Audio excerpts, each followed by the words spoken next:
بنی اسرائیل 40 سال تک وادی تیہ میں سرگرداں رہے، یہاں تک کہ ہارون علیہ السلام اور پھر موسیٰ علیہ السلام کی وفات ہو گئی۔ ان کے بعد بنی اسرائیل کی باغ ڈور یوشع بن نون علیہ السلام نے تھام لی۔ آپ یوسف علیہ السلام کی اولاد میں سے تھے۔ آپ نے ہر ممکن حد تک بنی اسرائیل کے معاملات کو درست کیا۔ 40 سال کا عرصہ پورا ہو گیا تو یہ بنی اسرائیل کو لے کر بیت المقدس کی طرف چلے، کیونکہ یہ بات ان کے لیے لکھی جا چکی تھی کہ وہ وہاں سکونت پذیر ہوں گے۔ سورۃ المائدہ آیت 21 میں یہ ذکر موجود ہے۔ يا قوم ادخلوا الأرض المقدسة التي كتب الله لكم۔ اے میری قوم، اس مقدس زمین میں داخل ہو جاؤ جو اللہ نے تمہارے نام لکھ دی ہے۔ مقصد یہی تھا کہ ایلیا شہر ان کا مسکن بنے اور وہ اس میں حکومت کریں۔ انہیں میدان تیہ میں محصور ہونے کی سزا اس بنا پر ملی تھی کہ وہ یہاں کے زبردست اور جنگجو لوگوں سے ڈر کر شہر میں داخل نہیں ہوئے تھے۔ 40 سال تک واعظ و نصیحت کی وجہ سے وہ اس میں داخل ہونے کا پختہ عزم کر چکے تھے، اس لیے شہر میں داخل ہو گئے۔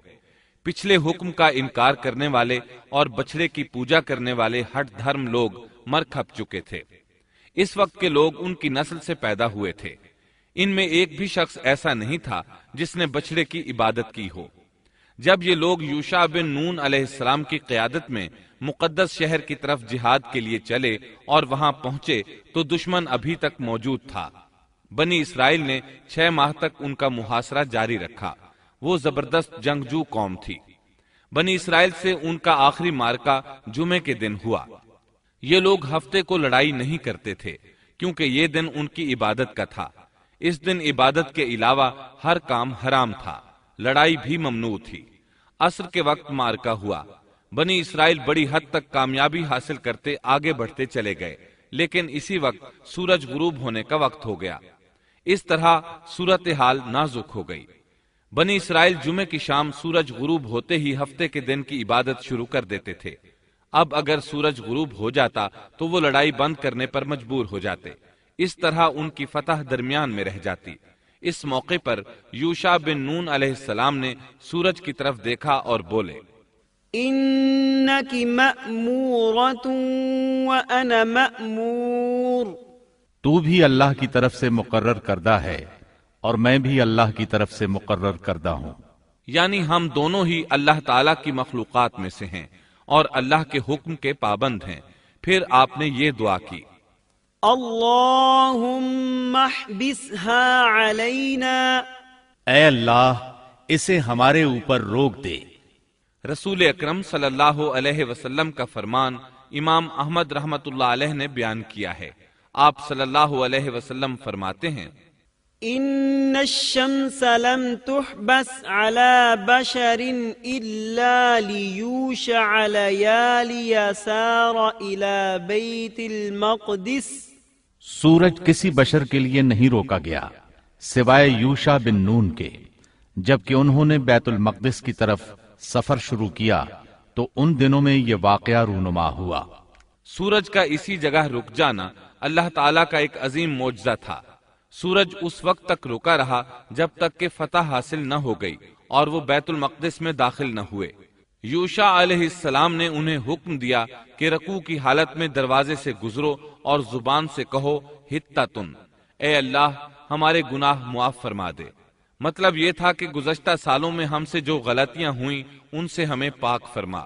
اللہ تعالیٰ سورۃ البقرہ آیت 58 میں فرماتے ہیں، وَإِذْ قُلْنَا ادْخُلُوا هَٰذِهِ الْقَرْيَةَ فَكُلُوا مِنْهَا حَيْثُ شِئْتُمْ رَغَدًا وَادْخُلُوا الْبَابَ سُجَّدًا وَقُولُوا حِطَّةٌ نَغْفِرْ لَكُمْ خَطَايَاكُمْ وَسَنَزِيدُ الْمُحْسِنِينَ۔ اور اس وقت کو یاد کرو جب ہم نے تم سے کہا کہ اس بستی میں داخل ہو جاؤ اور جو کچھ جہاں کہیں سے چاہو با فراغت کھاؤ پیو اور دروازے میں سجدے کرتے ہوئے گزرو اور زبان سے حطۃ کہو، ہم تمہاری خطائیں معاف کر دیں گے اور نیکی کرنے والوں کو اور زیادہ عطا کریں گے۔ القدس فلسطین کا دارالخلافہ تھا، یہاں ہر طرف سے پھل آتے تھے، خود بھی زرخیز علاقہ تھا۔ اللہ تعالیٰ نے فرمایا جو جی چاہتا ہے کھاؤ پیو۔ جب اس نئی نسل کو یہ حکم ملا تو اپنے آباء و اجداد کی طرح انہوں نے بھی نافرمانی شروع کر دی۔ ان کے دلوں میں ایمان تو تھا لیکن مضبوط نہیں تھا، اسی وجہ سے وہ یوشع علیہ السلام کے ساتھ مذاق کرنے لگے اور حتتن کی بجائے ہنتتن فی شعرتن کہنا شروع کر دیا۔ اس کا مطلب ہے گندم اپنی بالی کے اندر، اور بغیر سجدہ کیے اندر داخل ہو گئے۔ اس بارے میں اللہ تعالیٰ سورۃ البقرہ آیت 59 میں فرماتے ہیں فبدل الذين ظلموا قولا غير الذي قيل لهم، ان ظالموں نے اس بات کو جو ان سے کہی گئی تھی بدل ڈالا۔ اس بات سے ان کی ہٹ دھرمی اور سرکشی کا بخوبی اندازہ لگایا جا سکتا ہے، اور اس بات کا بھی اندازہ لگایا جا سکتا ہے کہ احکام الہی کے ساتھ استہزاء و مذاق ان کے لیے معمولی حیثیت رکھتا تھا۔ یہ حقیقت ہے کہ جب کوئی قوم اخلاق و کردار کے لحاظ سے اس قدر زوال پذیر ہو جائے تو وہ احکام الہی کے ساتھ اسی طرح کا سلوک کرتی ہے، اور جب کسی قوم کی حالت اس حد تک خراب ہو جائے تو اس پر اللہ کی طرف سے عذاب ضرور نازل ہوتا ہے۔ چنانچہ ان پر بھی عذاب الہی کا کوڑا برسا۔ اللہ تعالیٰ سورۃ البقرہ آیت 59 میں فرماتے ہیں فَأَنزَلْنَا عَلَى الَّذِينَ ظَلَمُوا رِجْزًا مِّنَ السَّمَاءِ بِمَا كَانُوا يَفْسُقُونَ، ہم نے بھی ان ظالموں پر ان کے فسق اور نافرمانی کی وجہ سے آسمانی عذاب نازل کیا۔ ان لوگوں نے اپنی ہٹ دھرمی کی وجہ سے اللہ کے احکامات میں تبدیلی کی، اس طرح آیات الہیہ میں تحریف کا دروازہ کھلا اور یہ لوگ تورات اور کلام الہی میں تبدیلیاں کرنے لگے۔ بنی اسرائیل میں یہ سلسلہ اس وقت سے شروع ہوا، نتیجہ یہ کہ ان پر عذاب نازل ہوا۔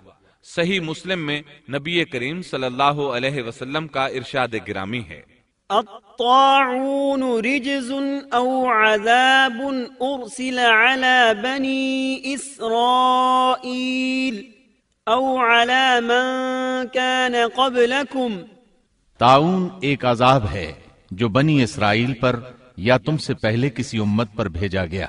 چنانچہ بنی اسرائیل پر عذاب نازل ہو گیا، اس کی وجہ سے ایک ہی دن میں 20,000 افراد لقمہ اجل بن گئے۔ یہ دیکھ کر وہ اللہ سے پناہ مانگنے لگے۔ کس قدر عجیب لوگ تھے، اللہ کی آیات کو مذاق کا نشانہ بنایا، کلام الہی میں تحریف کی، اس کے نتیجے میں طاعون نے دبوچ لیا تو معافیہ مانگنے لگے۔ بہرحال اس طرح ان کی زندگی فلسطین میں شروع ہوئی۔